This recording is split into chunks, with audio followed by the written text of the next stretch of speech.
Fear not, wastoids, parade is here, aka the bringer of rain, aka father of the sea and sun, aka king of the core. And today I have my loyal co-host here with me, the host of the Celebration Cantina, loyal host of the episode by episode review of Acolyte, the Commish, Uncle Sheev on twitch.tv, Eli from the Fan Awakens. How are you today?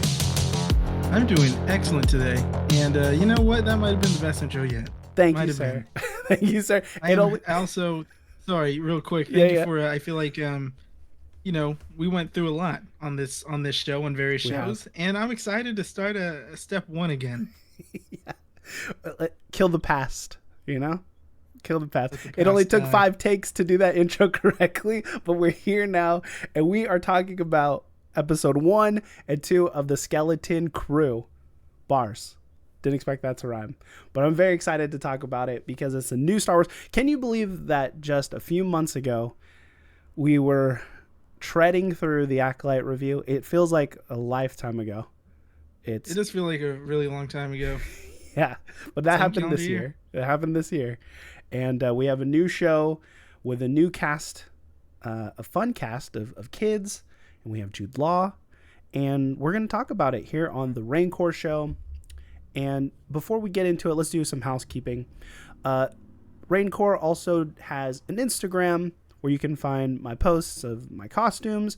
You can find Reigncore on Etsy, where I'm selling cool things like stickers that I still need to promote, which I haven't. I've been talking about that for a while, but that's there if you want to look. Check the description, check the link tree.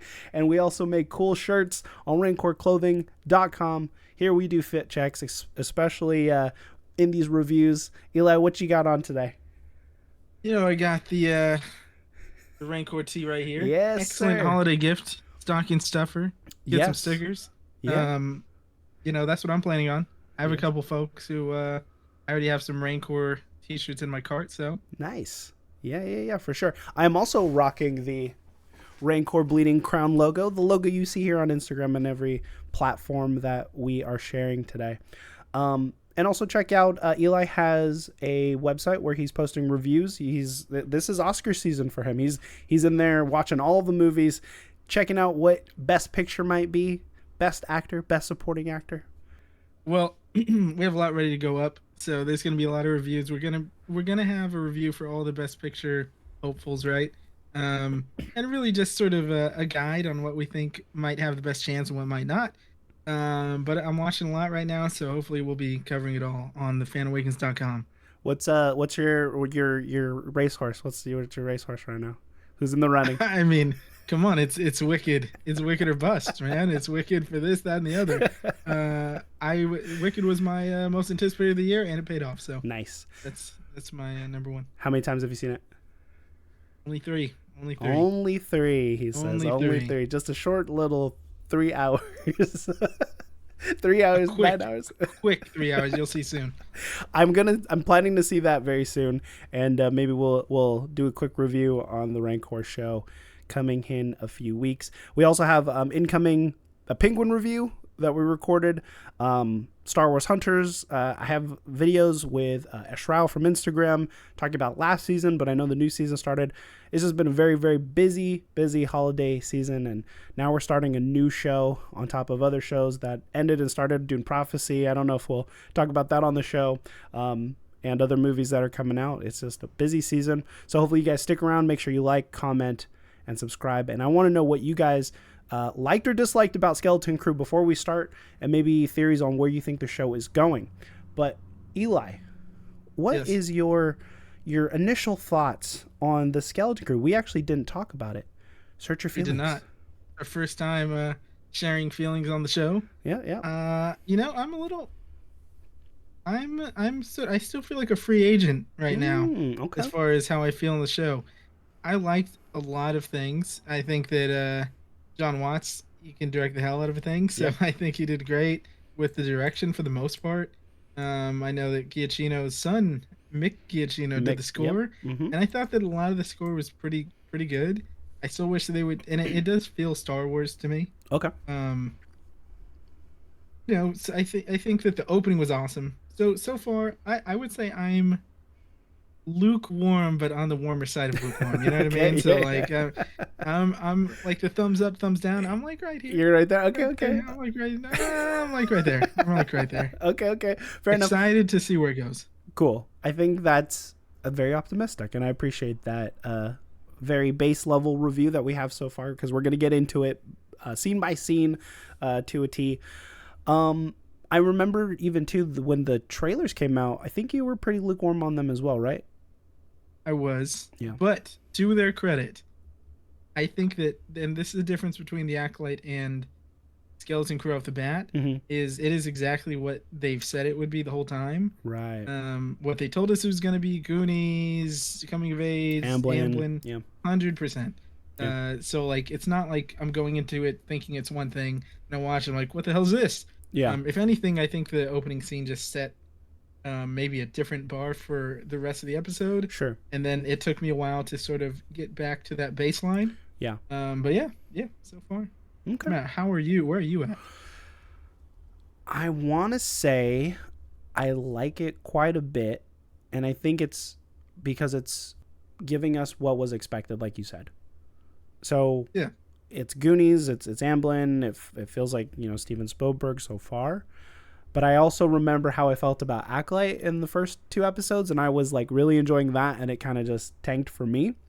But I think what I'm seeing now, I mean, and Jon Watts is, he's proven with the Spider-Man movies that he can direct kids and it's fun and it feels fun and it feels whimsical so far. And so I'm really enjoying it. So I like it. I like it. I don't know if I'm going to say I love it because I don't think we've had enough to determine that yet. As we go Yeah. through episodes, moving forward, we'll get a better feel. I can't remember. Do you remember off the top of your head how many episodes we're getting? 8. Okay, so we got what is that, a fourth of it so far? So yeah, but I'm really enjoying it. I think the music, the score's good. I watched it 2.5 times. Like my daughter was watching it while I was making dinner, and so I was like Sure. coming in for certain parts. And then I was able to watch it one more time through, and I'm really liking the cast quite a bit. I think the kids are good actors, and they have a lot of good chemistry together so far. And I think it was good that we set the tone of what Aten is, the planet they live on. But I don't think we're going to see it really any much more besides checking in with the parents. So I'm like, I don't know. Yeah. It feels like what can I say? Hopefully not a bait and switch. But I think I have a feeling we're still going to see it quite a bit okay. with the parents, and I think there's a mystery to the planet. Whatever's There is. happening there, they're big on placement tests, and you gotta what we're doing here on this planet is important to the Republic. So I think there's something going on there. Yeah. I think we will dive more into it. The funny thing with the show is, if you asked me how I thought about it, like when it came out, Mm-hmm. I probably would have been a bit more negative. Oh, interesting. But I've seen it twice now, Okay. both episodes. And the thing that I realized is, like, when I'm talking about it with my brother here or there, just I'm referencing things I liked. Like there's a lot of the little things that I liked. Yeah. So I have definitely, and the second watch through I did today, I think I definitely enjoyed it more than the first watch through. Yeah. And so you know what, I think that it has some redeeming qualities. As far as the kid actors, I think they're pretty good for the most part. Yeah. I'll admit, and I'm not going to criticize a child actor that much or anything. The main kid is probably my least favorite of the bunch by a decent margin. Okay. Wim, but like I mean, it's not like he was bad or anything, But I do think that they got a pretty good. They got Geordie LaForge there. They got Neil, my dog Neil. Yeah. I think everyone's favorite right now. I think they have a nice friendship, going on there. Yeah. And kind of both pairs have a nice relationship. Yeah, So, the girls versus the boys. Yeah, no, for sure. Yeah. I think what I'm getting at is what we've seen of Wim, and we're gonna go through the scenes too. I feel like his will be more of a growth arc than the other three kids. I agree. So he's gonna be a little bit more naive, a little bit more, kind of dumb to some things, and then hopefully he grows as the show goes further. So I don't expect him to be everyone's favorite, or be that tolerable at the beginning, especially with like a lot of kids actors. But they're not horrible. I'm glad they're not horrible. They're not. No. But I think there is one person who is a little bad at his delivery, which is the dad. I think his delivery. For sure. Just the offset right now. We'll just talk about it. His delivery is weird, and I'm like, is this intentional or just they didn't give us much direction? Because, like you said, there is a mystery going on here, and I'm hoping as the episodes go further that he falls into a different character. Because, like, right now he feels like a caricature of a dad, versus almost androidish sometimes. Yeah. Hey, Dad. I gotta go to work. Yeah. He's like, I gotta go to work. And like, he's like, no interaction with his kid. It feels kind of like the dad from Stranger Things, which is intentional, where he's just like, the parents in these child adventures, they just don't care. They're just like, oh, whatever, just go run off and play, and then we'll worry about you when the lights come on in the streets, and then look for you, maybe. But the dad is so, I'm not gonna say prominent, but he's in it enough where he stands out versus all the other acting in the show. But yeah, he does feel very androidish in the show, and I just hope it gets better.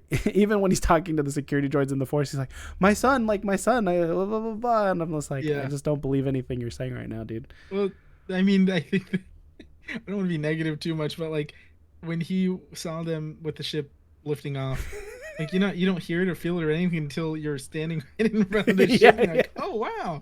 But I think that they started off pretty well. Yeah.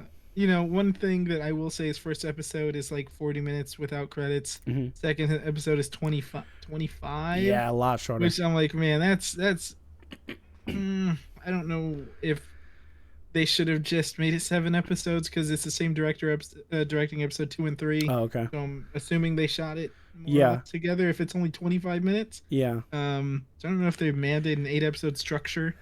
Maybe. Which I wouldn't be surprised. Yeah. I really wouldn't. Keep engagement, that sort of thing. Right. But I watch a lot of shows, and typically shows are, and I know this has been a long thing with Star Wars shows in general. Yeah. But typically episodes are more or less the same length. Yeah. Except for Disney Plus shows for some reason. Yeah. But it didn't, it didn't bother me on this one. It didn't feel like I was missing part of an episode necessarily. It ended, episode 2 ended in a way that, like a fine cliffhanger. Right. Yeah. But still, a little odd that is like a calling card. Yeah, like one episode's going to be 25 minutes. Then the next episode will be either 25 minutes, a little bit longer, but still just feel like you guys could have just put those together. And it would have been fine. That was like a Acolyte episode like 4 and 5 or 3 and 4, something like that, where it was very short and it felt like one episode. But yeah, I feel like that happens on the editing floor. They're like, oh, that's a good spot to like cut it. And then now we can... I'm like, well, you guys just film 40-minute episodes. I don't know. I think my thing is just because he's directing back-to-backs is I'm just assuming that his epised, 25 minutes, I don't know. Dude, it's going to be 2 25s, just like... I wouldn't be surprised. I wouldn't be surprised. As long as it's entertaining, it doesn't matter. You know what I mean? Like, if it's good, it makes sense, that's all that matters. So... I think we can get into this, we can get into this this intro. Yeah. So it's directed by Jon Watts, music by Mick Giacchino, like you said earlier, son of Michael Giacchino. I think he's doing really well and kind of putting a stamp for his style of soundtrack. I think I was more keyed into it the second watch. I was like listening to it, and they had like kind of cool flourishes, kind of cool reminiscence of other movies and things like that. So I thought that was cool. But they don't have like, I think they've kind of gotten away from opening crawls in the style of the movies. I mean, this is TV, so we're not going to see like a big yellow Star Wars and then a yellow crawl. I think we'll save that for the movies. We kind of get like a blue text in this one. Well, I'm saying like, they're saving it for the movies instead of the TV. I hope we don't get away from them at all, because I still think that's a big staple of Star Wars movies. But we get the blue opening crawl. It's tells us where we're at in the timeline. We're in the age of the New Republic. For those who don't know, this is during the Mando times, Mando and Grogu, Ahsoka, Book of Boba Fett. So we're right here after the fall of the Empire, going into the sequel, leading into the sequel trilogy. Again, reminiscent of the movies, you have a freighter ship coming into screen, but they like try to psych us out by showing us like another ship. There's always a bigger ship. Always a bigger ship. And how did you feel about this scene? Like, because they show it like kind of crashing into the side, and it's like it's very reminiscent of Pirates, right? Taking over another ship, Sure. going to a gunfight. I did like the three prongs, kind of like almost like a grappling hook, like locking into this other freighter, and a bunch of pirates are coming in, blasters firing, and we're actually seeing a lot of death here. Someone's getting knifed down. Yeah, People are yeah. going down. Pretty violent stuff for a quote unquote kid show. But yeah, give me your thoughts. Yeah, I mean, I think that they did some cool, inventive stuff with the breach mechanisms they use from their ship to breach into the ship. And, it opens with the debris, and then you see the ship. And I think it was a cool intro, and I was pretty hooked from that intro. I like how they had those guys jettisoned from the ship to take out the turret. Yeah, yeah. And they're using, I mean, a lot of this, looks pretty good with physical sets and like physical costumes. And I appreciate all that kind of stuff. There was a lot of death and a lot of action, and that does make me hopeful too for like, and we see some more of it, some more like mature things, even in episode 2 more than 1 after that intro. But yeah, it hooked me in the beginning, and I do think that Jon Watts is awesome. He knows how to do TV. Even I don't know if you've seen The Old Man on FX. No, I haven't. Awesome, so Okay. good. With Jeff Bridges. Okay. I will say, I am curious if this was originally written as a Star Wars. It's funny because I was thinking when I was watching, I'm like, okay, this feels like Star Trek, and then the funny thing is, I thought it felt like Star Trek because of J.J. Abrams' Star Trek movies that felt like Star Wars. Oh, yeah. So it's kind of like this big circle of like, Yeah. it's all Star Wars anyways. But I was into it. Yeah. They introduce Captain Silvo and Brutus. Brutus was the wolf man looking one. I think they said it's not exactly the same species as the ones from the cantina in New Hope, but he still, I liked his look. He looked menacing, the red eyes. And Captain Silvo's giving a speech as they're opening the vault. I actually thought the vault thing to cut it was cool, like a big huge blaster cannon thing. I like the design of the pirates and stuff like that. And he's giving a speech about it's been many cycles. I know you guys are hungry, and but I brought you all these credits. And they open it up, and it's empty. There's one credit. I was actually very impressed how I don't know if it was CG or whatever, but he picked it up with his claw. Yeah, very easily. Really I would have cool. been there with my hand trying to pick up one Just credit. scoop it up and It's like I can't get this thing. But the pirate theme, there was actually kind of like a pirate theme going on at this point, and I like how one of the aliens puts the hand on Captain Silvo's shoulder, and he's like, it's a mutiny then, and then he just starts throwing hands, right? And they're just unhappy with the way that this captain is. He's like, you got our guys killed, a bunch of guys died for this, and there's nothing there, so they're hungry for some booty, some treasure. It seems like they got a code. They're pirates. They're ready to commit mutiny at drop of a hat. Yeah. And so I thought they set that stage pretty well. Yeah, I really like the design of the helmet. I thought it was very cool. It was pretty cool. Yeah, and the hat, and they had the dusters and everything. I think we could all safely assume it's Jude Law. I would be surprised if it's somebody else. I would assume so. It seems like it. It seems like it's him. On second watch, I'm like, well, what if this is the future, and it's Wim as this captain? And I'm like, no, this is not. When we did the review for Acolyte, there was a lot of red herrings on who could it be, and we were trying to figure out. Star Wars is very cut and dry. They're like, hey, this is probably the guy you saw at the end of this, and so it cuts over, and now we're introduced to Wim. He's playing with little Jedi figurines. He's in his retro futuristic room, retro futuristic house. He pours a bowl of cereal, and it's gray milk. His dad's like, hey, I gotta go to work. Here's some credits. Drops these credits on the table. It's your lunch money. And no mom in sight, no mother in this household. Just the two guys, and he runs outside going to school. You see from the trailers the urban landscaping, the suburban neighborhood, just very clean and cut and just very orderly. Suburban, like, yeah. Yeah, are you still thrown by seeing this in Star Wars? I mean, I think they did a pretty good job of like acclimating it into the world. At Yeah, first, for sure. When I see him running through like the suburban households and stuff, for a second, I'm like, this is kind of weird. yeah, But I am glad that they stuck with like a score, right? Instead of using like the trailer song, which uh, I don't I don't know what song it was, but it's like a real song, oh, in okay, our like pop culture, yeah, yeah, and they just translated it to Huttese, I guess. oh, okay, That would okay, have taken me out, and I yeah, thought it kind of did take me out of the trailer. It made me think of Guardians of the Galaxy, but they yeah, didn't do that, and so I was pretty relieved. yeah, So yeah, I think that that's kind of the job, right? Like, yeah, I was jarred at first for a second, but then we're not there that long. We show up at the school, there's right, droids. It feels Star Wars to me. yeah, When you get into like Metropolis City part of it, it's buses, and it feels Star Wars. yeah, yeah. I think it still looks a lot enough different from what we're used to seeing every day. There's like familiarity there, but I think that's the Yep. intention. And like I said, I'm not sure if we'll even go back that deep into what this environment like looks like or feels like. Because even in Nandor, they're in like or not suburban, but urban areas, right? And you're seeing people on the streets and structures, Yeah. and it does feel futuristic, but it still feels relatively human in that way. Before we get to the school, we're introduced to Neil. He does a pretend fight. They do a Jedi Sith thing. Yep. A lot of people thought he was Max Rebo's species, the what is it called, Ortolan, but it's not. They Yeah. said this is a different No. species.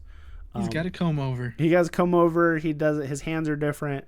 But man, is this kid lovable? He's just like Super lovable. is like a great best friend, great little sidekick here, and very relatable as we get to learn who Neil is. They're on the bus with all these kids. There's a RX droid driving it. Usually you see them in like Clone Wars or Rebels. And you even see it like at Disneyland, Tomorrowland, DJ Rex, and Batu. Yep. So very cool to see an RX droid. They putting like gum on the back of his head, which I thought was pretty cute. But they catch Wim catches Fern and KB on a speeder bike.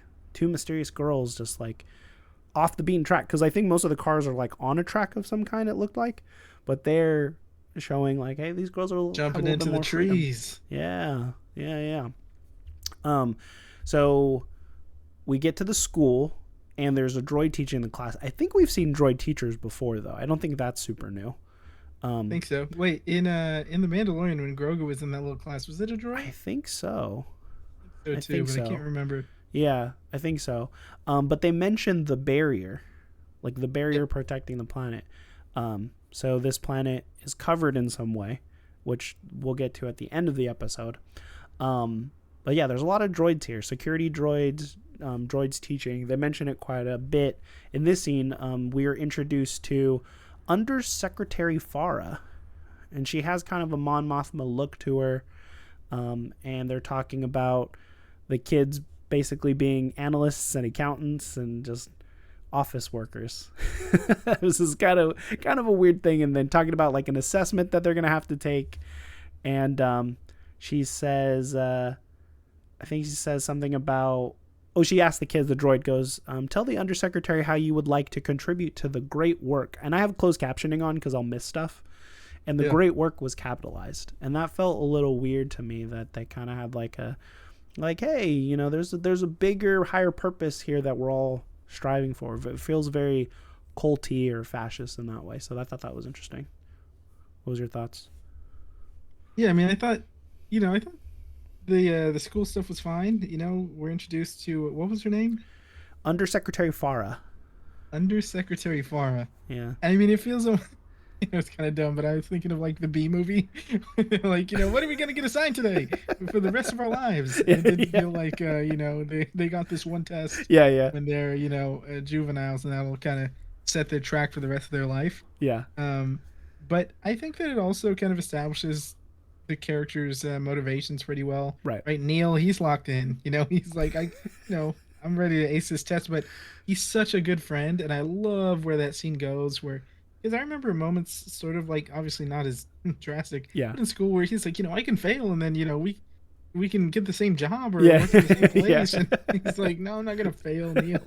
But obviously he had his own, our guy had his own issues. But Right. I thought it was pretty sweet, and I thought there was just kind of setting up characters more, Yeah. going and I see it's gonna take me like a week or two to get these names. Our main character, our main Wim. kid, Wim. yeah, he wants to be a Jedi. I like that part Oh when he yeah. says, I want to do something, when there's danger. I want to protect people. Yeah. And Yeah. then Neil kind of calls him out because obviously he knows. He's like, you we're trying to be trying a to be superhero. Jedi's all the time. He's like, really? You're gonna try to be a Jedi? Like, you're crazy. Because yeah, she's going around asking what the kids want to be. We have Runa, the little furry alien girl, speak up. She's like, oh, I want to be a data analyst. And Neil's like, just very Jon Watts. It's very funny. And it gets to him where he's like, I want to help people. And the security droid or the teacher's like, that's what we have security droids for. Like, you don't need to help people, which is also kind of weird. But yeah, they end it with, we all have place in the great work or whatever. But yeah, you had another thought? I was just gonna say it's funny. It's like sort of like in school, when your counselor's asking, you have a career path in mind or what do you. It's like if I said I want to be a knight, Yeah. I want to be a knight. It's like, well, it's not really a place for that anymore. But good for you. Yeah. But yeah, I mean, this great work. I mean, when you think about like the jobs that they're talking about, analysts and like managers or whatever, it seems pretty mundane, like Yeah. everyday kind of, kind of stuff. What are they analyzing? Well, I don't know. But ships aren't allowed to fly. Seems pretty lock and key, and Yeah. it seems important to the whatever this cause is. Maybe there is a twist, and it's not as. But I mean, they have these shiny New Republic credits, right? So. Yeah. Obviously seems pretty well funded. Well, it's actually Old Republic credits. Old Republic credits. Yeah. You're right. Old Republic credits. Yeah. Shiny. Old Republic credits. Did they mention the New Republic at all? Actually. Yeah. Okay, they did, right? They are part of it. Okay. At least in the opening crawl thing, right? They said the New Republic is, maintains order or whatever. It Okay. was Yeah. With and so I know this is supposed to be under that same banner as the Mandalorian and everything. So it's gonna be interesting to see how this, and maybe the planet itself. I don't know how you're gonna have like a bunch of kids hanging out with the Mandalorians, but like maybe something over. I don't know if it's Jude Law or the planet that is in the fold or what. But that's interesting. You're already like tying it back into like the Mandoverse. I have a feeling they're not gonna with this one. Yeah, it could be, but I didn't think about that. It's in the same time period, same Filoni and Favreau producers. Bryce Dallas Howard's directing an episode. Oh, that's true. That's true. Yeah. We're gonna get a Luke Skywalker episode, I bet. Who knows? Real quick, there is a theory that this society, this planet, might be separate from the New Republic, maybe separatist or the what was it called, the like kind of the group of all those like alien separatists, the banking, it was like the banking colony or something like that. Yeah. Yeah, we're testing your Star Wars knowledge of the prequels. It's been out for a minute. If you can't pull it, that's fine. I heard it, but I didn't write it down. But it would be interesting if they're actually separate from the New Republic and they're doing their own thing, because I feel like the barrier is keeping them invisible to the rest of the galaxy, from what we get in the second episode. In the second episode, for sure. Yeah, so interesting name. Yeah, there's a couple more hints that we'll get to in a few scenes, but I'll just put that little inception there in your minds as we go through the rest. But it's funny because outside you were talking about how they were talking to each other about it, and it reminded me of like, oh, what college are you gonna go to? We should just go to like the same college. We should be roommates. But I love how Neil like professes his crush on Runa. Oh, yeah. He's like, I like her. Okay. You haven't even talked to her. I'm building up to it. I'm working on it. It cuts to Fern and KB riding on their speeder bikes through the city. They're just wreaking havoc, man. Dude. It's just rebels, man. You could just tell this girl has that rebel spirit in her. But her speeder bike, the power converter malfunctions. And the best of them. They got to walk home. And they also show Neil and Wim again walking home. Neil goes into his house, and he's naming and rattling off his family. They're all like, Neil, you're home. Like, Jorko, Joba, little baby Tulu. And I was like, oh, that's cool. That's cute. And I was wondering if Wim is feeling a certain way that, because he's like a latchkey kid. His dad's at work. His mom's not around. I'm wondering if he's longing for like that, like more familial thing. Because if his dad's very, I gotta work, can't be a father, I gotta work. Did you feel that way about that part? I don't know that I felt like he's like yearning for a family sort of thing. Okay. I just felt like he's lost in his Jedi fantasies, and he just has his one little book that he reads over and over and over again, to the point where, like, I mean, you see this little hatch later in the episode, and he instantly is like, oh my god, it's a Jedi temple. Yeah. You know, like, it seems like he's sort of, I don't know if it's, you know, his way of processing maybe trauma. I don't know what happened to his mom, but he seems like he's just sort of searching for something to care about. His dad, even when he's there, he doesn't seem to really care. He's just like, here's your credits, that's for the week. I gotta go to work. And then later he's like, oh hey dad, studying. And he's like, you know, is that right? No, I gotta go to work. You know, like, I gotta go to work. And it sucks because I'm like watching this as a dad, and I'm like, yeah, that kind of sounds like me nowadays. Sorry, kid, I gotta get on this computer to work. Gotta make these YouTube videos. Ain't gonna make themselves. He's not even heating up the kids' chicken nuggets, man. He's just like, oh, my burrito. I don't know. Just order something on DoorDash. I don't even know anymore. I can't read.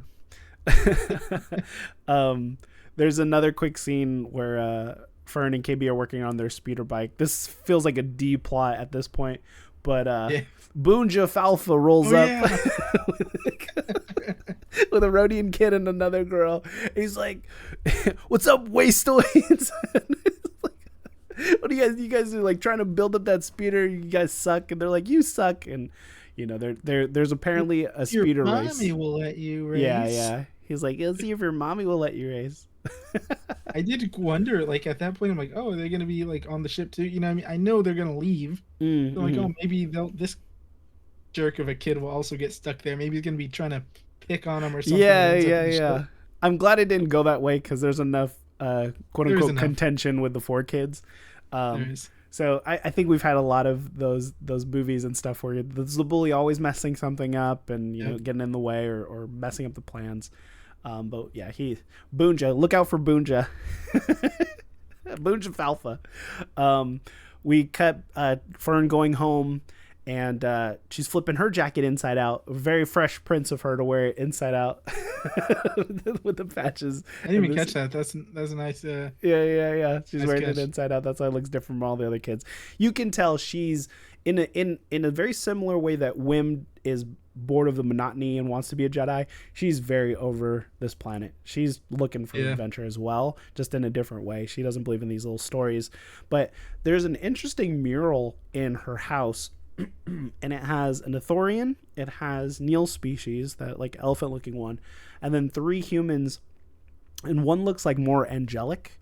So again, it has this motif of like there's something weird about this planet where maybe they separated from the Republic and trying to do like a more utopian society.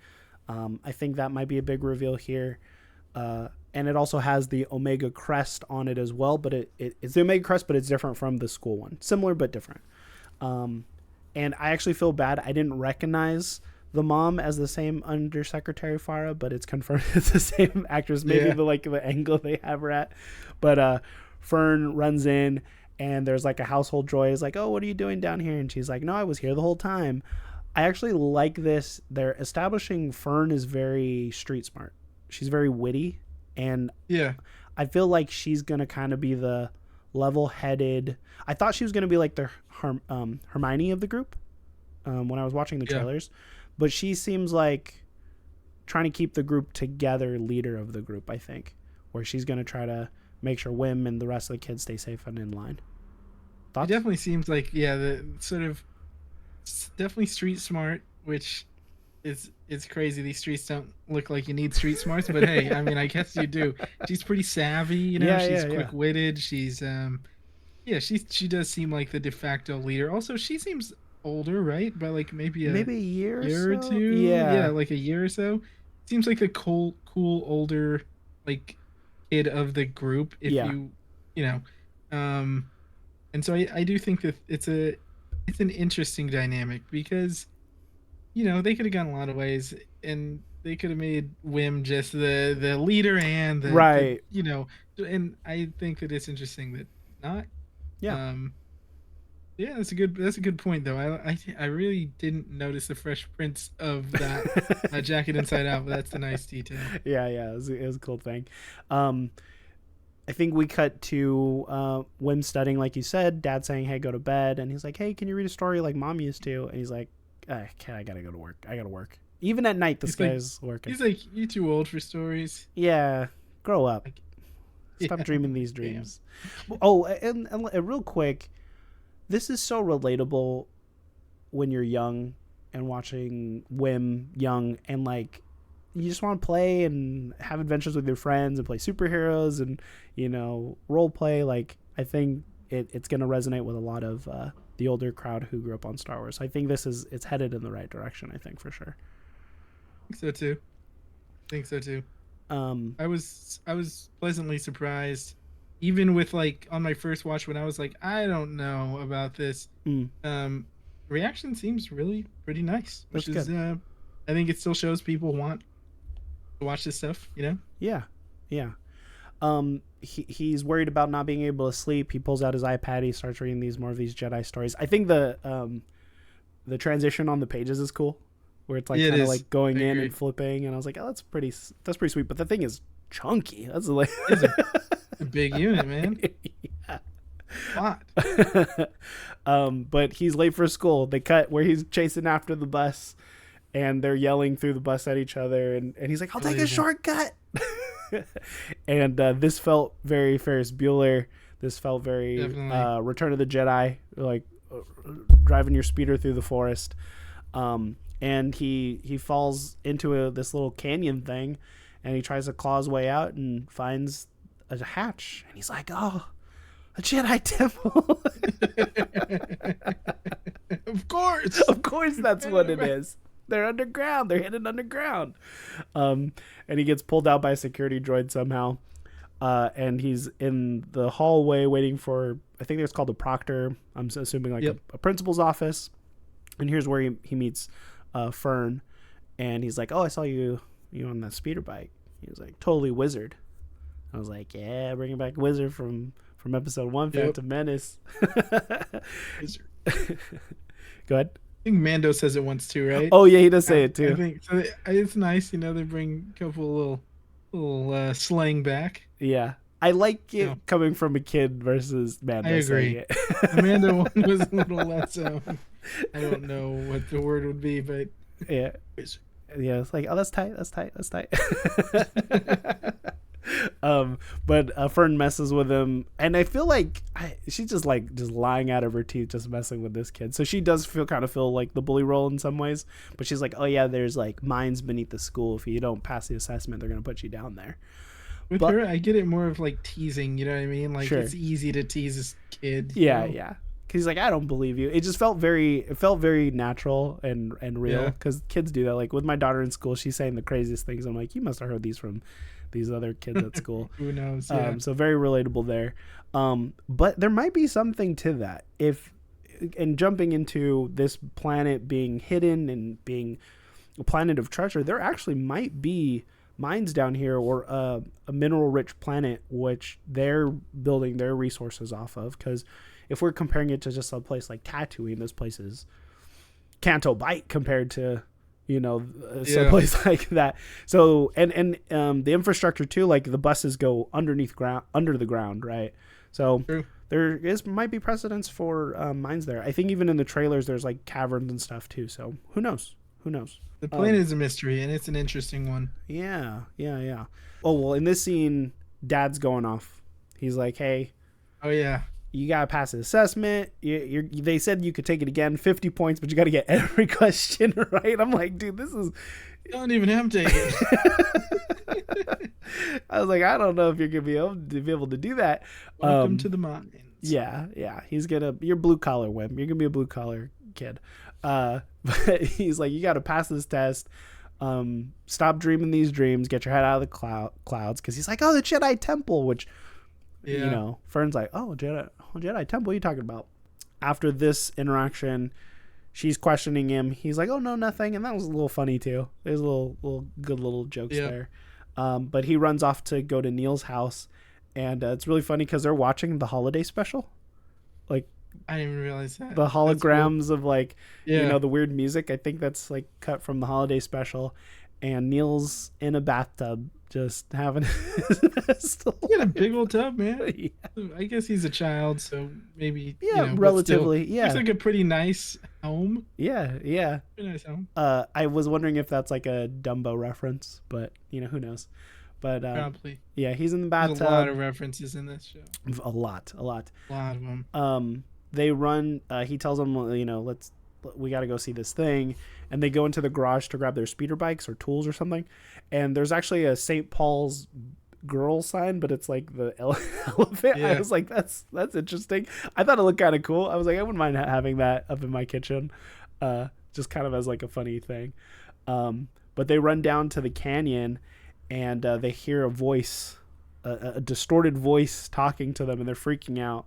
And I like how they said, who do you have a crush on at school? And Wim's like, what? And Neil goes, Runa! Yeah, that was good.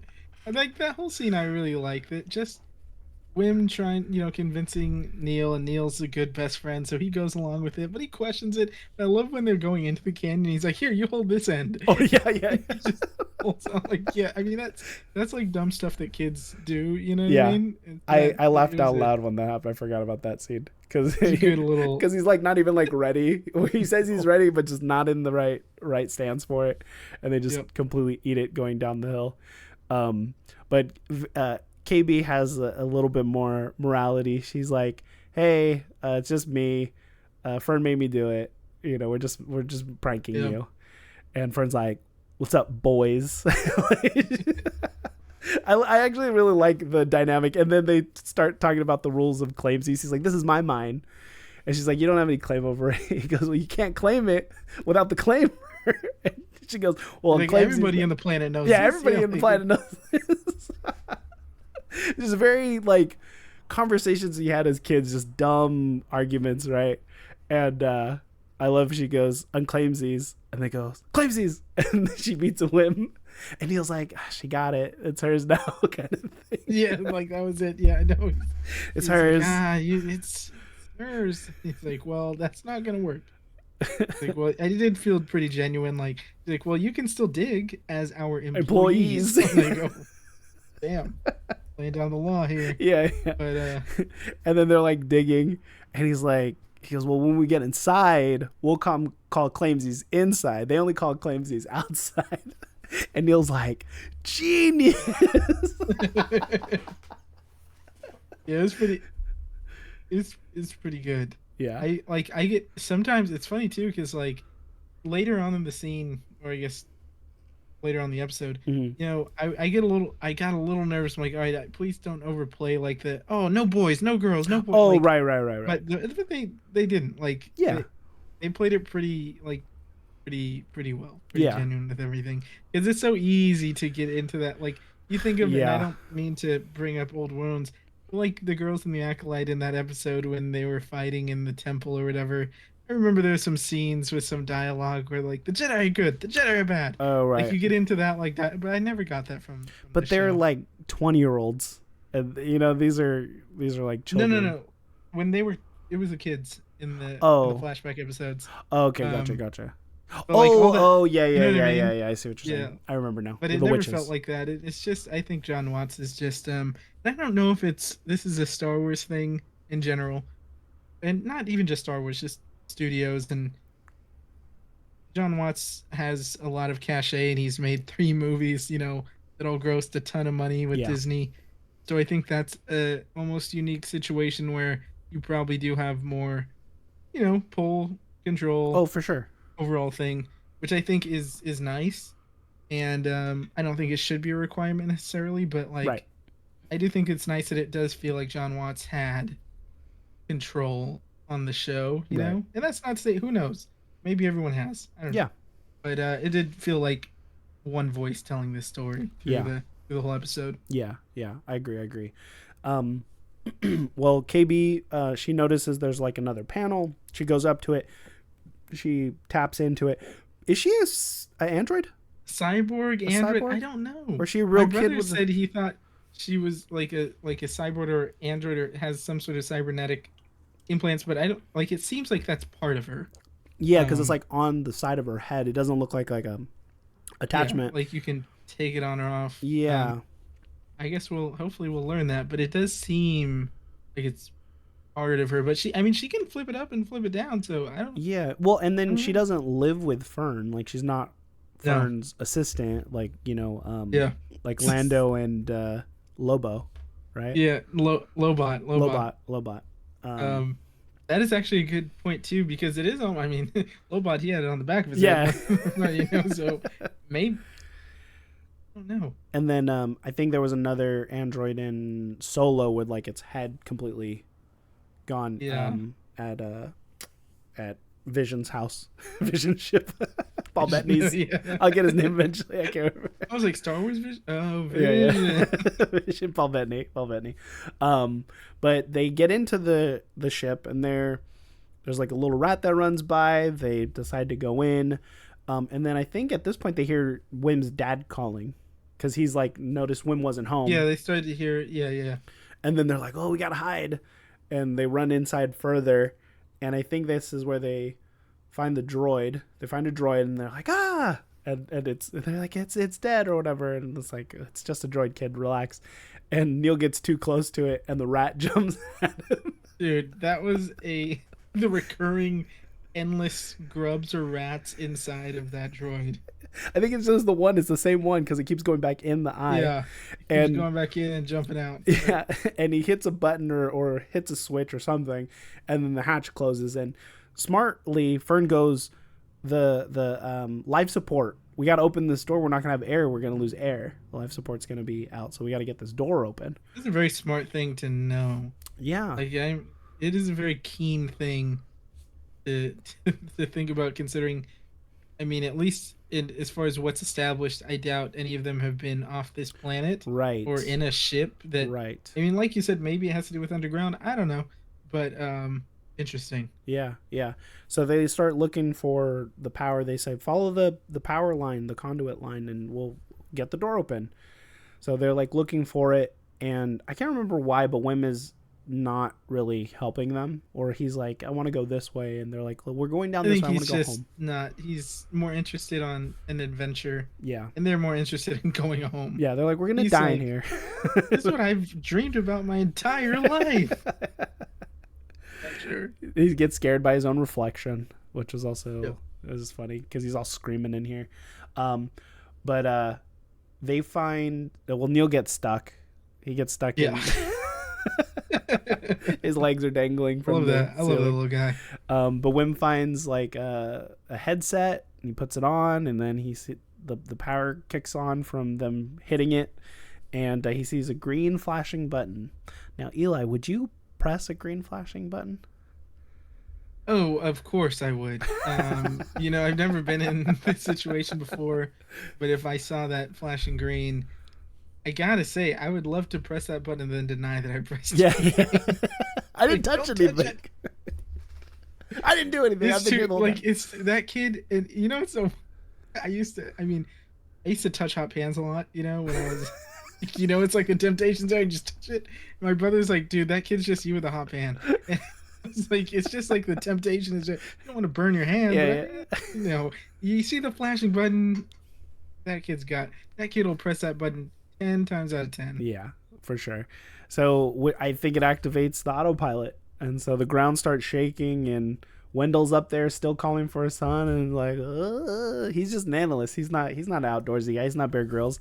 And the hatch opens, and they're able to like get to the hatch, but it's off the ground, and it's starting to like actually flip over, and it's a ship. It's flying away, and for some reason he's saying Dad, and he's saying Wim, and then he's saying Dad, and he's saying Wim. And like We know it's you guys. I would say jump, maybe. Like, That was the only moment in the show where I had a bit of an eye roll. yeah. And I know we talked about it already, but the dad is literally standing on this massive unearthed ship, is like coming out of the ground and rattling. And it's not until it's in front of his face, under his feet, he's like, "Oh my gosh, a ship!" I'm like, dude, it's a huge ship. Yeah. I But don't know. I mean, he's probably it's on a fine. green screen. He doesn't know. You know what I I mean? know it's not. I'm not saying it's his fault. I'm Yeah, just yeah. saying the moment. It The moment is was the very weird. only time in the episode where I was like, "All right." Yeah. But it was it was a pretty. I mean, I think everybody knew it was a ship, but Yeah. I like the way that it went. You're right, with sort of leveling out and flipping over, and you don't know which way it's oriented. Yeah. And you could surmise that that's been underground for a minute. So, Yeah, I mean, we'll get into it in the next episode. But yeah, I feel like that's been there for a long time because there was trees growing out of it. There's brush and stuff growing out of it. So I'm curious too if this planet, because you keep talking about Ad-Adden, right? yeah, And the pirates all know they've heard of it. It's just yeah, a tall tale. yeah, Treasure Planet esque, right? Maybe. yeah, yeah, Like it's this, somewhere where pirates have tried to find, but yeah, obviously it's a pirate ship. It's a pirate droid on yeah, there. Um, it could have been. I feel like this planet may actually be, I mean, they have all this gold. I yeah. don't know. Are they making those credits? I don't know. Well, here's another interesting thing I just thought of. What if the initial from the mural, right? The three humans and the Athorian, and what if they were actually pirates, and then they just Yeah, settled here, and they're like, let's not tell anybody we're here, yeah. and they That's like, I mean, yeah, they started this whole operation. they Who started the knows? whole society. They're like, well, let's. Why do we have to share? Why do we have to leave? This place could keep us here. After whoever's inside killed each other, of course. Yeah. um, but yeah, so it starts going up through the barrier, and what's interesting is they're like, I didn't know that there was this many stars out here. So like they haven't even Yeah. really seen the sky. This is a Star Wars thing, and they're not even seeing stars or wars probably. Yeah, probably not. So very sheltered, a bunch of sheltered It's kids. it's interesting though, because you think about like, okay, so they don't like. I wonder what their view of the galaxy is, right? Mm-hmm. Like you said, I didn't know there's that many stars. They clearly, I guess, can't look up and see all the stars because Yeah, of the barrier, the maybe. barrier. Yeah, But at the same time, Wim knows about the Jedi and he knows about these stories and right. things. That's a little interesting to Yeah. see what their view on the galaxy is. Wim seems about the first guy in a while that views the Jedi positively. Oh, that's true. um, Yeah, you know, because the Mando didn't usually, grow up with. typically, Yeah, he didn't grow up with stories of the Jedi. He's like, who? When they brought up yeah. Jedi too. He's got these Jedi toys. He's got Jedi book. He's got the whole nine, man. Yeah, yeah, and it jumps into hyperspace, and all really crazy if they've never been on a ship. Yeah, and it was very cool. It like kind of we're on an adventure, and then it just shows goes into the credits. um, and the next episode, way out past the barrier, it comes. It starts with the kids just screaming. They're just freaking Yeah. out. I think he hits a button and it takes them out of hyperspace. And out of the hallway they hear noises. Like, what is that? What is this going on over here? And the droid has woken up. SM-33, played by Nick Frost, friend of Simon Pegg, who was also in Star Wars Force Awakens. Smee. Smee. Another of the million references. Yeah. I'm glad he didn't go, my name's Smee. I'm glad it's like Same. SM-33. So I was like, if you get it, you get it. That's or like fine. L337, stuff like that. Yeah. But they Fern tells SM-33 that she killed the captain, and now I am the captain now. Look at me. I do like that back and forth though that they had, just between. It's like, Captain can't be dead. Yeah. We have a ship. This is a ship. There's a captain. Yeah. And he's like, I killed the captain. And then he's questioning her. He's like, you don't seem like you have the stature to kill the captain. He's like, well, I did. So I did. So what are you gonna do? That, and that kind of further goes into her character and like what she's capable of. Yeah. And I mean, she had a blaster on her hip going into the Yeah, into the we're gonna get port. into that. Yeah, She became a captain, and like I thought that scene established her character further in a pretty fun way. You know what I mean? yeah, Um, so I thought that was a pretty good exchange between the droid and her. And yeah, then of course, Whim is like, I want to be the captain. It's like, well, too bad. You're a kid. You're dumb. yeah. You're You're not dumb. gonna be the You're the dumb captain. one. You're the dumb one. Um, I like when she uh, goes, "I killed the captain," and Neil goes, Neil's supremacy, man. Neil, I'll buy Neil a Christmas gift. I "Yeah, love that little we guy. gotta protect him at all Um, costs." Um, they orders me to tell them about the controls, so he goes rattles off all the controls. This does that. This does that. This does that. This does that. They said, "What does this do?" He goes, "That's a demolition sequencer. Don't touch that." oh my gosh, I know, and it's like he's like, flip open the thing. What does this do? It's like I wasn't gonna touch it. It's like, it was Foreshadowing. I'm great. sure they're gonna use it in one of these episodes. Yeah. But they're like, "We want to go home." He's like, "Where's that?" And they're like, "At Atten." And he's like, "I'm not finding that in my databanks at all." And they're like, "Well, like, try to find it." And he stands there, and then the rat jumps out of the eye again. Uh, and he mentions Alicor. He mentions Aldani. If you're Yep. an Andor fan like me and Eli here, Aldani is the heist mission episodes. Was it 4, 5, and 6? But Yeah. he called it a sulfurous bog world. I'm wondering if the Empire just completely decimated it like they did Cassian's original planet and just like left it Must to have. rot. So, unfortunately, Aldani might not exist in the way we saw it in Andor. Um, then Wendell's running through the forest. These droids are just chopping it up. There's nothing out here. And Wendell's like, "My son, Whim, you flew on a spaceship." They're like, okay, chill out. And we cut back to the kids, and they find skeletons in the ship. He's like, "This one got stabbed in the heart, and this one, they must have been in a duel." Putting on the hats and messing around with telescopes and stuff. I would assume that Fern found a blaster in one of these like scenes, Yeah. and she was like, "Psh, I know where this is going." Because when they leave the ship, when they get to port, we'll get to that part. She has the blaster on her. She got that. She Yep. got that thing on her. So I will say some of the like some things that and I won't hark on it too much, but it does sort of take me out a little bit. It's threatening to take me out. It's like sometimes I wish some of the pirate things were themed a little more. You're mm, like, all right, that's just like a little telescope, I guess. I don't know what they're looking at with that. I don't yeah, know if you're just looking out the window at the yeah, vastness of space. yeah, And like the hats, I think did they have actual? I'm sure they're gonna be. It looks like just bullets, like something you'd see on the Pirates of the Caribbean ride. yeah, Around the hat. I don't know. I feel like it could have been themed a little better, but yeah. that was a small Sure. thing. I feel what you're saying because it feels too on the nose with just it's pirates. Yeah. It doesn't feel like it's pirates, but a sci-fi thing. But Like you think of like Chewie's bandolier, he has like the cartridges. You know what I mean? They're yeah, sort of like, I don't know. It's a small. it's I'm small. sure that they'll have visual encyclopedia with explanation of every little thing Yeah, and how it ties in. I think too for Versus a the very small thing. complete look, they look better instead of just I a agree. hat here and a piece here. So I like when they showed most of the pirates coming out, they felt Star Wars to me. They did. And space pirates. But SM33 mentions he's like, well, there's a port we can go to. We can get all the things we need there, and they're like, sure, like Yeah. wherever that's gonna be, let's go there. Maybe someone has directions to where we need to go, which is smart. It's not the worst plan.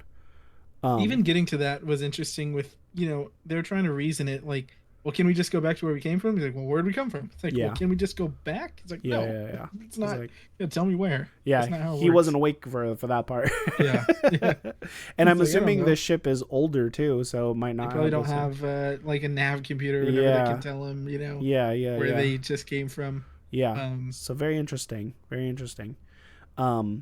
So they end up going to Port Borgo, and this was actually I saw an Easter egg that Borgo Prime was on Maz Kanata's map in oh, episode interesting. 7. Yeah, it feels very Pirates of the Caribbean. It feels very. What was the place they parlayed to? Treasure Planet still feels Yeah, Treasure But Planet. That's a good Tortuga point. was Oh, it called or Tortuga. Yeah, something like Tortuga. yeah. Very Tortuga. Yeah.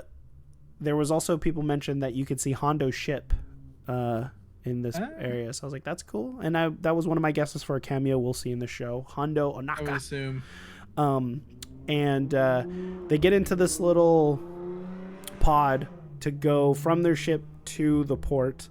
And there's a little alien species. Like that little guy. Yeah, it's a teak. It's called the teak. And apparently those were used in the Ewok movie, the Battle of Andor. Caravan of Courage or something? Yeah. Same puppet or similar puppet species or whatever. And he's not speaking common or galactic basic or whatever. And they're like, oh, he wants money. Who has money? And so Wim gives him one of the credits, and he's juiced. And this little guy just takes off running super excited. And there's like a dance club there. It was called an Arabesh Dance CL82. There is a Thelan dancer who catches them. She's kind of looking at them. Thelan is the same species of a dancer in Jabba's palace, and Jecki from The Acolyte, Daphne Keen's character. She was half Thelan. The kid, I think is KB, finds the winged furry creature. I talked about this in the trailer. The same alien creature, Fuzzball from Captain EO, produced by Lucasfilm, directed by Francis Ford Coppola, and people were thinking Wim's going to grow up to be Michael Jackson, which I highly doubt. The kids separate. Wim and Neil go to this little, I don't know what you call it, little like a street vendor, street food thing. Yeah. There's like a alien horse guy. Like, what do you want? What do you guys want? And they're like, we'll have what he's having. They grab one of it looks like ramen or whatever, and then he grabs one of those bugs and just cracks it. And there's like, oh. That's nice. And then Neil's like, I'll take mine without. Oh. He's like, all right. That's gonna be me and Eli in Japan. Like, oh, we'll have what he's yeah, I'll just take some of that. And Eli's like, I don't want. It's in there already. It's gonna be me, because I don't like seafood, so I'm gonna be. I don't know. We'll see. I can learn. Yeah, we'll see. We'll see. And I think it's cutting back and forth, but the Thelan dancer grabs KB and Fern, and she's like, what are you guys doing here? You're children. You shouldn't be here. This place is super dangerous. And I like that they go, you're just lying to us. You're trying to kidnap us. And she's like, I'm not. I'm not. Where are you guys from? And they're like, we're from Atten. She's like, wait, what? Atten? And, instead of cutting back and forth, she tells them, like, Atten is like, it's a myth. It's a treasure planet. People are looking for that place. You can't say that you're from there. And then we cut back to them eating, Neil and Wim eating the food, and he's like, you guys got to pay for this. We need, what does he say, Dex or Des? I don't remember the word he uses, but he says credits after that too. Yeah. And they're like, well, we have this, passing of gold bars. And he's like, well, there's not enough. You got to pay more. Yeah. It's dwindling. Yeah. And then some of the pirates, they see gold. They're like, wait a minute, what's going on here? And I think Vane is there too, right? He's over his shoulder, and they're having a conversation. And Neil's like, we got to get out of here. They flip over the bull. Fire lights up, and they try to make a run for it. And they're running through this whole place. You see a lot of different creatures and things going on in the background. Very filled out port. Like, there's a lot of hustle and bustle and scum going on here. But Fern jumps out and has the blaster. I didn't notice it until she shoots it. On second watch, then I saw it and watching other videos. But she tells everybody to stop, points it at them, and Vane steals it from her and was like, nah, you're not going to do this. I'm a grown man. You're a child. Yeah, I'm a pirate. I'm a pirate. Come on. I'm not going to get killed by this kid. But what was cool is SM33 says, don't touch my captain. Get your hands off. Get your hands off, Jamie. Peg leg and all. Yeah, Jamie Foxx like, get your hands off of me. He laid down the law, man. Yeah, he did. He threw some hands. He was throwing hands. He was like Optimus Prime out there making shields pull up. Yeah. Double shields. He was he's clearly been in battle. You know, Yeah, it's for sure. not his first throwdown. Yeah, I thought it was cool when like the blaster fire was hitting the shields. It was like heating up the shields, Getting and he was hot, like, "Hey, yeah. he burned a guy." He's punching dudes. He punches a droid, a little Yep. probe droid away. But you know they run through, running away, and we see one cool little thing was the smelter droid giving tattoos, and the smelter droid has a bunch of tattoos. Same droid that's like torturing droids in Jabba's palace, or at Batu making Ronto raps and stuff like that. I just thought that was a cool little thing. And then we passed Jaleel White's character. We saw him in the beginning. He's kind of out of focus, but Jaleel White, cyborg, turns around. His name's Gunter, so he's there. And they run all the way up back to Atik. I don't know if it's the same one. They're like, "Can we get back to our ship?" You take our shuttle. And he's like, "I don't know what you guys are talking about." And SM-33 gets shot in the back or the head or something. And he goes down, so they lose their protector. And we see Brutus, and he's like, "What are you guys doing here?" And they throw him in a brig. And the brig feels very reminiscent of Pirates of the Caribbean. They have the little rat. They go get the key. Go get the key. And that's a funny little scene. It was a funny little scene. He's like, "I don't even know what you guys are talking about." I thought it was just going to run away, but then it did. I'm like, oh, no, it did go to the key. Yeah, it was trying to figure out what they were saying, and then just like, nah, never mind. I don't remember exactly the conversation they had in the brig. Maybe just talking about going home. I know Neil goes, "Don't lie in the dirt. It's like really dirty," or something like that. And yeah, they're just trying to figure out how they're going to get out. And out of the shadows, we see a hooded figure, and it's revealed to be Jude Law. And he uses the Force to grab the key and pull it towards him, and we get the Force theme. We get a Mick Giacchino Force theme, and he goes, "Can you keep a secret?" That's when the episode ends. So any thoughts on that last part? I mean, we'll see what happens. One thing that I wasn't, and I'm just warning folks if they haven't looked anything up. I looked up the cast online, and I saw something I didn't want to see. Yeah, me too. So forewarning there. Yeah. So we'll see what that is, But I don't think he's a Jedi. I think maybe he has some Force attunement. Maybe he has something with some Kumail Nanjiani, Obi-Wan. Hopefully not. Surprise! I think he's point out the back of here. I think he's low-level Force sensitive. That's what I'm similar to also. like Finn, he was kind of getting little hints of it. But yeah, he's not a full-blown Jedi. Wim thinks he's a Jedi because he's a little idiot. But I mean, he thought the ship was a Jedi temple. He could have said, "I'm a Jedi." He's like, "I know it. I see it."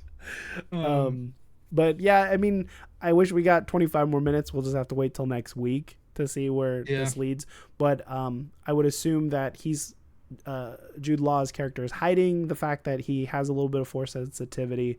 Maybe that's how he's been a successful pirate, right? Maybe Force mind tricking some of these guys, and getting away with it. But with these kids, who's going to believe them if they're like, "Oh, he has Force powers"? He's like, "What are you talking about? Like, I don't know who these kids are." So he might be just conning his way through, but I think he does. There's a lot of questions here. Yeah. Why did he never break out if he could do that? You know what I mean? Like, why is he still here? Well, now he has a reason, right? Like, oh, those kids with their rat got the key. So he, not like, I just got the key and got out. Then they would be asking questions. But it is interesting. I do hope that he is just like has a low level of Force attunement or whatever the case, Yeah. Like he can dabble, right? It's like, can you juggle? It's like, a little bit. It's like he's not going to be juggling 8 items, but give me a couple apples and I can toss them around. Yeah. He's going to be like, "Oh, I trained with Cal Kestis," or so I hope it's nothing. Hope it's tied to nothing. I just hope he's just like, "Oh, I just broom kid my way through the galaxy." Yeah, and I do think that would be nice too, because we really haven't gotten much. Usually if someone shows any sort of connection to the Force, they become a Jedi. Yeah. Or, like, I'll use the example in Ahsoka with Sabine, where it's like, obviously they're working towards it, right? Yeah. With the Force thing, but that happened very quick. Right. And it would be interesting to see this. He's a grown man, you know what I mean? And it's like, okay, maybe he's like, yeah, I've always had a little bit, A like a little little bit. bit, Yeah, it's a a little little bit. bit. You're Like I cool. could play a couple songs on the guitar. Just a couple. Yeah, exactly. Nothing It's like, crazy. and like I've practiced, I've learned a couple things here or there, but it's not like he's gonna be jumping 30 feet or Force pushing someone 50 feet force in push. there. Yeah. Exactly, that sort of thing. But There, I do think that it'd be interesting to have that. You're in a time where I hope the Jedi are mostly gone. It's just Luke and I guess Ahsoka and I guess whoever else says show up. But I do hope that it's not Grogu. like, oh yeah, guess what? Jedi. that was in my past, I don't even think the fall of the Jedi Order, I don't think he would even be like well, he is. Jude Law is a little older, huh? You know what? How old is Jude Law? Yeah, how old is take a Jude look. Law? Let's ask the internet. Jude Law is 5'10". That's not what I wanted. 51. So Younger than Grogu. 50. Younger than Grogu, around the same age, but he like could have. born. So I don't think He could have been. No, he could have been around, right? Uh, Yeah, for sure. really? Sure. Yeah, I mean, let's see. Because I thought it was 50 years after. Oh, am I thinking of episode 7? Yes. I think it's 30 years after Return of the Jedi is the Mandalorian, the New Republic time, if my memory serves me correct. But I'm talking about episode 3. Yeah, there's a gap of, it's like in between episode 3 and episode 6. It's like Probably like 50, right? it's like 30 years. It was only 30? Less, maybe less, yeah. Oh, okay, yeah, It's so like totally 20 years plausible. between A New Hope because Luke and Leia are like, like 20, 18. Yeah. So, yeah. Yeah, I Okay. mean, it's definitely plausible, age-wise. But Okay. I think because of his age, maybe he just knew the Jedi were around. Yeah. Also, it's a vast galaxy. I do think, again, there's so many things you can do, but it could be interesting. I think it'd be refreshing. Even if he was alive when the Jedi were around, maybe he didn't know him. It's like, it's a huge I'm galaxy. hoping he's wasn't part of the Order. He's in this pirate life. They're on the outskirts. Yeah. I don't know. Yeah. Well, You don't need another. I have a feeling he might be. I knew Grogu. My old friend. Well, buddy. You haven't aged today. Yeah. I'm hoping not, but I have a feeling it might. I have a feeling he might be tied to the Order, in some way. I really just hope he's a random, like no name, and he's like, I just have this.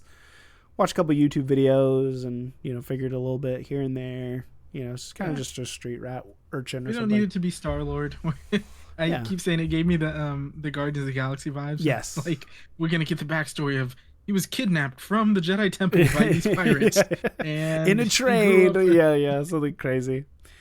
But overall, I liked the episodes. I mean, I was happy. I wanted to watch it again, and I'm looking forward to next week. So for me, it's all positive so far. But it can either go up or down. But I like the cast so far, and I like the world that they're put us in. It falls into a weird category for me again, where like the more we've talked about it, the more I've appreciated it. Mm-hmm. But I will say at first I do question again, like, okay, if this wasn't Star Wars and it was an original IP, which I do wonder if it was an original thing, and then Jon Watts like, hey, can I make Star Wars? Or they're like, do you want to do Star Wars? And like, well, I have this thing, which that's not good or bad. It's just possible. Yeah. I don't know if I would watch it if it wasn't Star Wars. I see. But that's more a demographic thing than like it not being good, Yeah.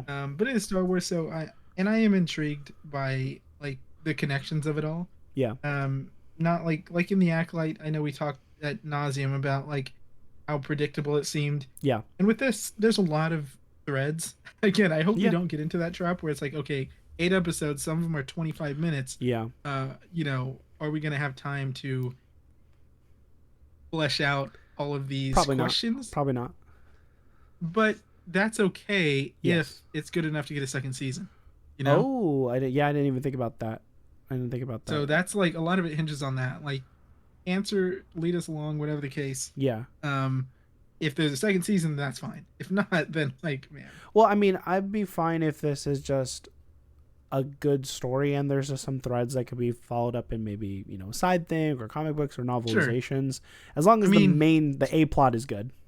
As long, yes, but like if it's a bunch of novelizations and comics that are tying up like most of this stuff, I will be upset. Sure. But I don't. I know what you're saying. I mean, Jon Watts is a good writer, and I think he seems to be pretty clear on the story he's selling, so I'm not really worried about. Yeah, I mean, and if we're just looking at his, you know, the Spider-Man movies are really good. Like they're not, it's not the worst trilogy. You know, it's really good. It's really strong. They're my favorite Spider-Man movies. Agreed. Yeah. So I'm confident if, you know, and it purposeful and it has there was like a special look I watched. It was like a couple minutes long and they kind of introduced all the directors who were doing it and they all seem to have some cachet. I wish I took notes because I was like, oh cool that they did that. Yeah, it's the Daniels, Howard. Mm-hmm. Obviously Jon Watts is doing the first and last episode. Is it the director who did Everything Everywhere All at Once? Yep. Love that movie. Oh my gosh, who was the other one?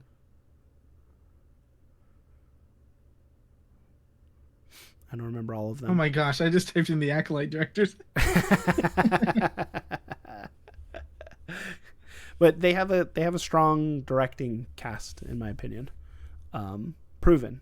And Bryce Dallas Howard is usually pretty good with her Star Wars. Like she cares about. Yeah, I've liked her episodes a lot. So we've got John. Wait, no, see that's Jon Favreau's. Wait, is there only? Okay, no, I was like, is there only 7 episodes? But no, Watts is doing 1 and 8, and they put those together. So I was okay. Yeah. Yeah, great directors list. Yeah. It's impressive, and you know, I'm sure I don't know if they're all friends or what. Wouldn't be surprised. I know, but like these are all like award-winning directors and like people who have make really really touching stories. Yeah. You know, Marcel the Shell with Shoes and like Everything Everywhere All at Once. So I'm in. I'm in. I'm very confident. And it feels like it's mostly positive so far online from the places I've seen. Because usually if it's like positive, there's going to be negative, negative side that apparent. But I haven't seen anyone. Not really, no. Yet. So I think this is a good step for Star Wars. Go ahead. It's funny. I was the most negative person I knew after the first day, like when it first came out. Yeah. I'm like, man, maybe I'm too jaded right now. Like what? And I have been cramming a lot of like very serious tone, like nothing but nonstop serious dark, movies and shows right now. And I think that maybe was a bit of almost like a shock to the system. It's like, oh, we're back to this lighthearted stuff. When I was watching it again today, I did enjoy it quite a bit. Good.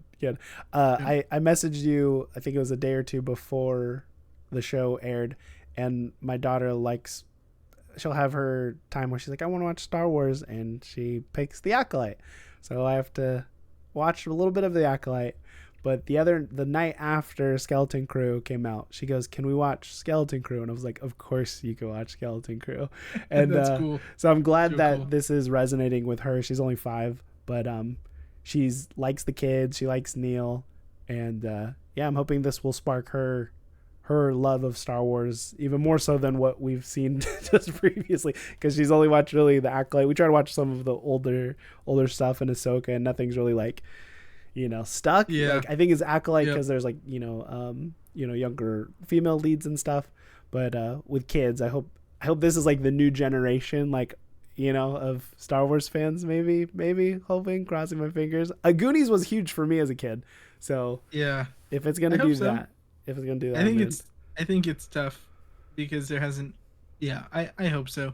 I think that the key is if adults like it, they'll force feed their children, the show. So, and I do think that it does a good job of capturing that childhood spirit and everything, and nostalgia in a good way, right? Yeah. So I do think that's gonna happen a lot. Well, because if you think about it, the only things that people really like is really not appropriate for kids, which is Mandalorian, Rogue One, Andor. It's there's not really a great kids Star Wars. So I feel like this is kind of fulfilling that piece. Where even Acolyte is young adult, right? So it's okay, what do we have for the kids? Oh, we have Jedi, young Jedi Adventures. It's really young. Yeah, Yeah. I agree. I do think that this is the sort of show that like the whole family can watch Right. and dig. You know what I mean? Yeah. Like I think that even like I mean, if you're a kid, you're gonna like it because there's a lot of kids in it. It's pretty, um, I mean, it's pretty fun Yeah. pirate Star Wars adventure thing. But also, it's very nostalgic and it's reminiscent. People can relate to, you know, the different characters and being kids in school and all that kind of stuff. So I do Right. think that they're kind of hitting that mark. Um, which is great. That's what they said they were gonna do. So like, hats Right. off. This is like the first time that I think in a while that Star Wars has said this is what we're doing, and then they did it. So 100%. Yeah. Because big W. big W for Star Wars and Jon Watts for sure. I'll give credit to him. I don't know who else is Oh heck involved. yeah! But yeah, good for him. I will say, Jon Watts, man, I think it's great because he did Spider Man, which huge tentpole Mm-hmm. Disney, and he operated in the MCU very well. And then he did the Old Man, which I know you haven't seen. It was very serious, like kind of spy thriller with Okay. Jeff Bridges and Yeah. like Yeah. great. And then he does this, and it's like that he's covering a lot of different Big range. audiences and ranges. And Yeah. yeah, he's great. I haven't seen Wolves on Apple yet. I'm gonna watch it this weekend. I think. Okay. I think he directed that right with George sure. Clooney and Brad Pitt. I'm pretty sure. Okay. I'm not tapped Um, into the Apple side of like streaming at all, but yeah. So far, I mean, I've been enjoying the things that he puts out. Confirmed? You correct? Yep, John Watts directed. It's on. It was in theaters for like a week, Oh, okay. but it's an Apple movie. Apple. Okay. But it looks like a lot of fun. You know. Yeah. So maybe if you guys want to see more John Watts. Yeah, for sure. Well, we'll end it here. Looking forward to episode 3. Does it air Wednesday? Tuesday, I think. Thursday? The Tuesdays? I think Tuesdays? it's Tuesdays. Perfect. Yep. So we'll have a few days to kind of, rest with this one and go into the next. And you could definitely find the Fan Awakens here on the reigncore channel, doing episode review. We have 6 more of these, 7 more of these to go. Yep. 6 more. 6 more to go. Eli, where can the people find you? You can find me at the Fan Awakens everywhere, thefanawakens.com, Fan Awakens on YouTube, and Uncle Sheev on Twitch. Nice. And all those will be in Linktree in the description.